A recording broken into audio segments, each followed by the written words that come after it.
house where the pixies are busily whipping up a sleigh full of goodies to be distributed to those who have fallen reasonably close to Santa's good list in the past year, the kitchen has been in a perpetual state of disarray. Because becoming impromptu holiday bakers and confectioners is no joke. As a matter of fact, if there's anything a pixie takes incredibly seriously, it's chocolate, and fresh-baked cookies, and homemade marshmallows.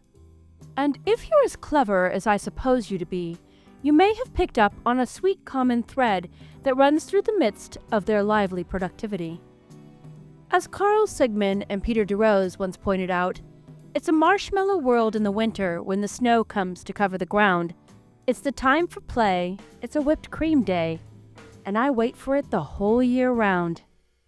And the pixies, who live nowhere near a snowdrift, approve of the magical lyrics of this favorite holiday song.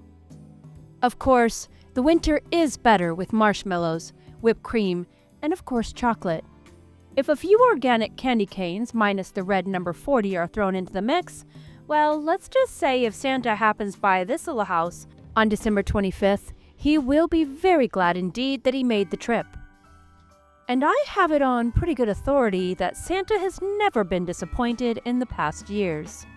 Anyway, the pixies are expert-level marshmallow makers, having learned back when their instruction in the art required them to drag a step stool into place for them to see above the counter. Because a stream of very hot sugar syrup is poured into the bowl of a standing mixer, which already contains bloomed gelatin, and whipped at high speed until the incorporated air expands the mixture to a sticky, pristine white cloud, very small folk are required to stand back until the marshmallow fluff is at a reasonable temperature. But once a pixie person reaches a marshmallow-making height and passes the capability test of their managing hot things with care, they're off to the races. And with their affinity for all things sweet and their innate magic, confectionery is obviously a natural inclination. Once the marshmallows have reached the just-so stage, they're hurriedly poured into a powdered sugar-dusted pan and left throughout the night to firm up. And when they are firm, they get cut into squares and dusted with more powdered sugar before being placed in bags and tied with a ribbon. My own Father Christmas never failed to remind me at least a month prior to December that he liked homemade marshmallows very much, and should I find any hanging around, he would give them a home. He was selfless like that. At this point in the process of gifting, the pixies and their taller collaborators are busy at work melting chocolate to toss roasted peanuts in, stirring the mixture madly like a Renaissance-era alchemist determined to pull gold from a bowl full of base metals. However, the chemistry going on in the pixies' kitchen has an unblemished record of success, unlike Isaac Newton's alchemy endeavors. Though we hear he eventually made good in his other scientific pursuits, so good on him. Once the peanuts and chocolate have had a moment to mingle, they're left to harden into a divine candy. Not gold, but definitely worth their weight in the much sought-after element. And while the chocolate peanut clusters are being given the privacy to perform their magic, a huge batch of double chocolate cookie dough is eagerly prepared, as the rumor the pixies have heard is that the jolly old elf himself is pretty partial to their Santa crinkle cookies. The clever little sleigh driver may have made a few personal petitions in writing for this particular treat to accompany the refreshing glass of milk purposefully placed on a table beside the fireplace by the pixies on December 24th, right before the two excitedly head off to bed. I do see you there with your brow raised in incredulity at the very idea that Santa would be writing letters to the occupants of the little house rather than the other way around, which I'll give you would be a more typical scenario. All I can tell you is these pixelated chocolate crinkle Santa cookies are simply magic. Maybe it's all the different chocolates in them, or maybe it's the hardened coating of crushed candy canes on their tops. Whatever the reason, an enchanted Christmas mailbox has shown up every Christmas since the pixies were tiny, shuttling mail between the little house and presumably the North Pole.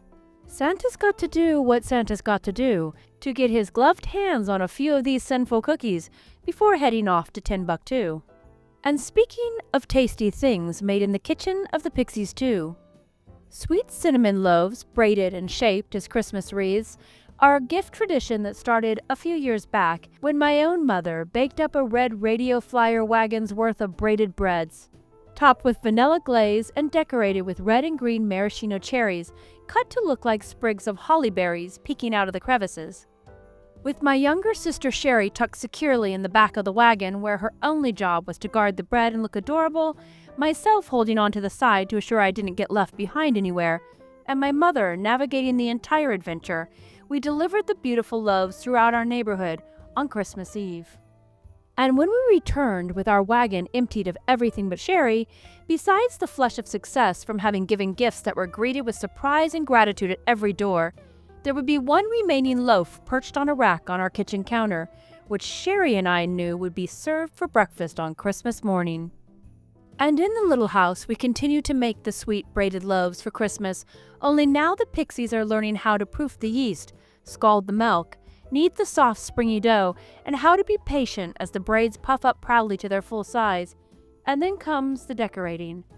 The colors that dye the cherries we use now are fruit and vegetable derived, but overall the concept remains the same.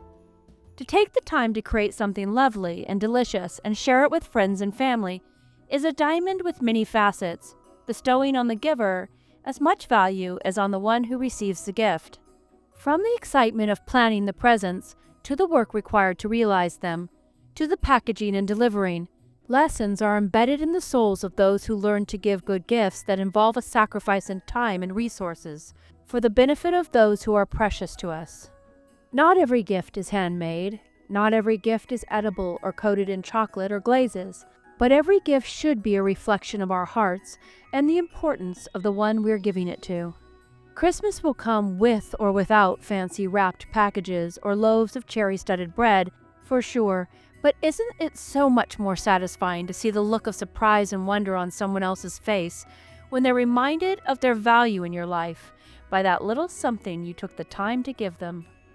Except in the case of Santa Claus, he would really rather you didn't wait around to watch him enjoy his midnight snack, so off to bed with you.